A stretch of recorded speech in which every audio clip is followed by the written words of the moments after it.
Well, hello, heart of the city. Hello, everybody. This is Darren Billings up here in the beautiful but weird weathered Oregon, Portland, Oregon. Hello, how are you? First of all, as I get going on this podcast, I got to be honest. I really do. I've never done one of these things before. So I don't know how I'm going to do or whatever. I'm just going to share my heart. As I get going, as people are coming on, I want to say, first of all, just real quick, my connection is thank you, Gloria. Wow. I got a chance to get to know Gloria better. I've known of Gloria for years, but have never really known her. I got a chance to speak with her the other night as I invited myself to come on the podcast. Wow, what a human. Seriously, what a gal. Anyway, just appreciate you, Gloria. Thank you for the opportunity. Oh, and hi. Her name was Judy. As I get started, I think I would just start by saying this. I'm going to let you know a little bit about who I am and why I do what I do. My name is Darren, but her name was Judy. And Judy was a very intense individual. She lived on the streets. Check this out. She lived on the streets for 40 years. 40 years. She lived on the streets of Hollywood. And she was bipolar. And she was also severely schizophrenic. A lot of it was drug-induced. She was a drug addict for many years. Judy was really not worth anything. She had nothing in life. She was just a broken individual.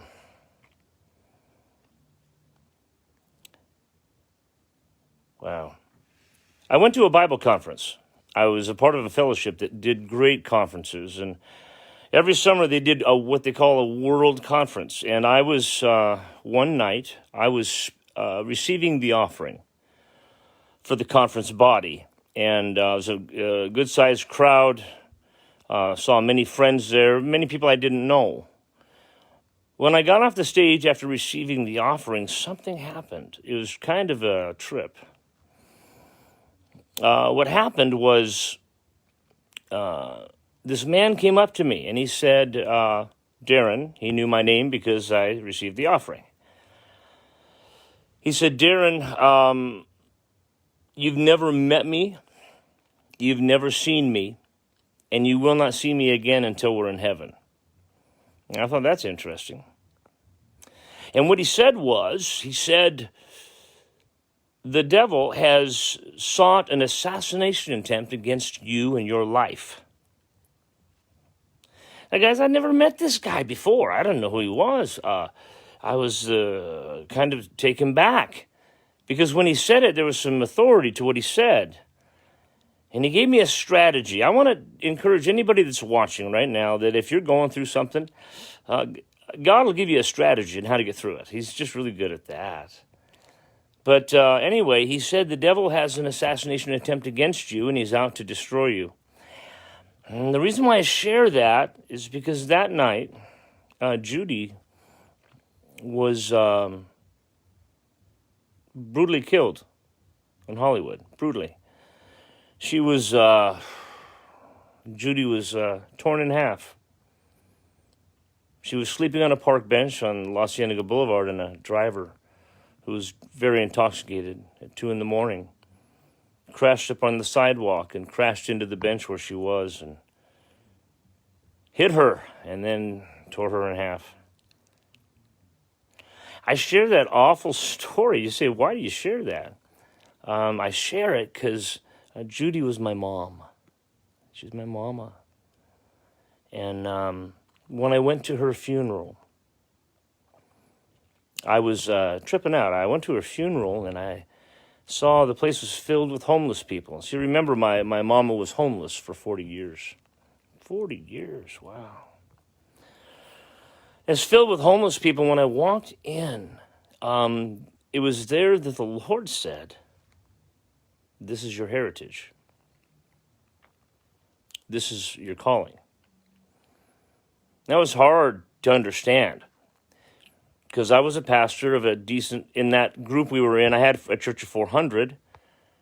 I planted 7 churches out of that church. It was a good scene. I was a success. And I walk into where all these homeless people are and my mother's funeral. And God speaks to me and says, this is your heritage. And God took me on a journey, and he took me on a journey out of this world. And he's taken me to the streets of Portland. Just real quick before I go into this next part, I just want to encourage you, because every person that's watching this has a story. It's an amazing story. It's a story from God. And I want you to know that your journey is unique and it's special. And all God asks you to do is walk it out. So for me, my problem was I was a success in my eyes. My problem was I had things going. My problem was, gosh, I was traveling the world every 4 months. I was doing all these good things. I was doing all the pastor things. I was preaching around the country, doing my thing. But there's a story in the Bible about Jeremiah. God said, go down to the potter's house. That's what he said. And he looked and he saw the potter on the wheel. See, and he saw the potter, and the potter was molding this pot. And it was looking good, but the master saw a mar, and when he saw a mar, he said no. And he crushed that pot. And I guess what I'm saying is, in my life, for God to bring me to where I'm supposed to be, what he had to do was crush me. And remake me and reform me. And he had to show me what was valuable and what was important and what was necessary. I got to tell you guys, as a senior pastor, I can't tell you how much energy and time I wasted on things that were not important. To me, at the time, they were, because I was the lead pastor of this and that.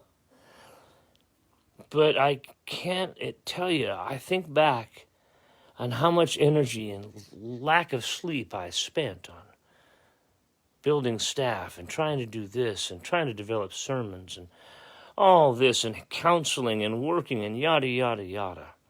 The Lord, he was so gracious. What he did is he took me and he crushed me. And he said, no, there's a mar here. Success is Darren's problem. And what God did is really cool, is he allowed me to experience real struggle in ministry. The first time I was in ministry, I was solid. I was it. I had everything going. This time around, the Lord said, no, he's going to struggle. He's going to go through it. And so for 8 years, I was in the ministry and I struggled.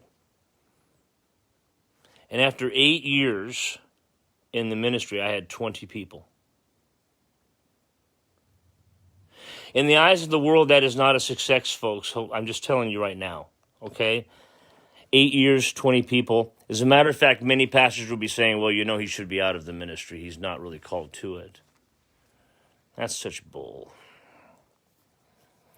Really, what we need is purpose. Our ministries need purpose, not just people. Just because you're big doesn't mean you're healthy. Think about it as a human. Just because you're big, it really, if you want to be healthy, sometimes some of the smaller people I know are the healthiest, and same with churches. Oh, that was good.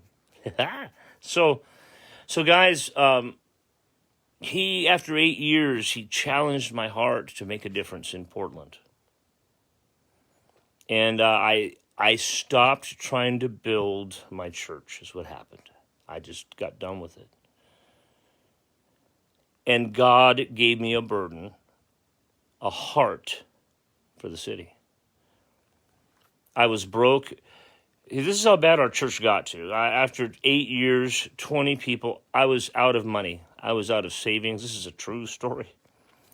And I was so broken, I was turning in my resignation. I was done. And right at that time, God spoke to me and said, finally, now you're ready. And I just want to encourage, maybe there's someone that's watching me that maybe you're at that point where you're done. Perfect. I would say to God, I'm hanging on by a thread. And God would say to Darren, good, let go of the thread. So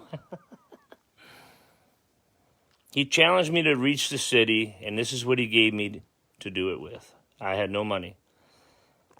But he gave me the memory of my mother being killed and being in that funeral of hers when he said to me about the poor, this is your calling. I got a gallon of coffee. That's all I had. And I got 24 pair of socks.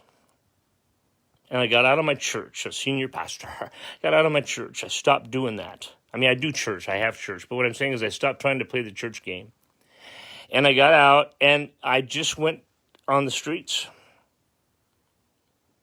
And I started looking for my friends, I call them, not the homeless. And we gave coffee, and I gave socks. And I started talking to them and getting to know them. And that was about 1.5 years ago.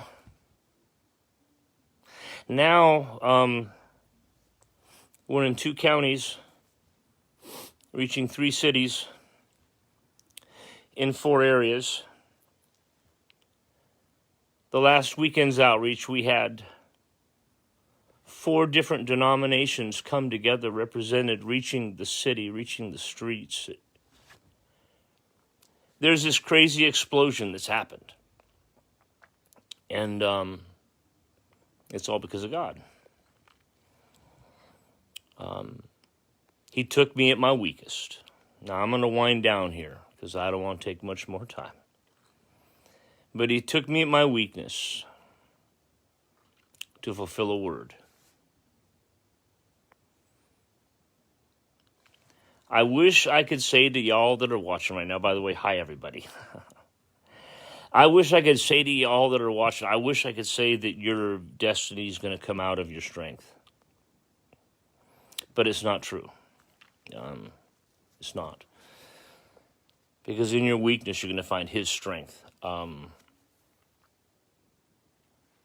now, the city of San Jacinto is starting a homeless ministry. We're starting to reach other states that are getting a hold of us to want to reach and do homeless ministries. See, my mom, she wasn't much to the world. But she was everything to me. And this is what I say, I guess, as I went down.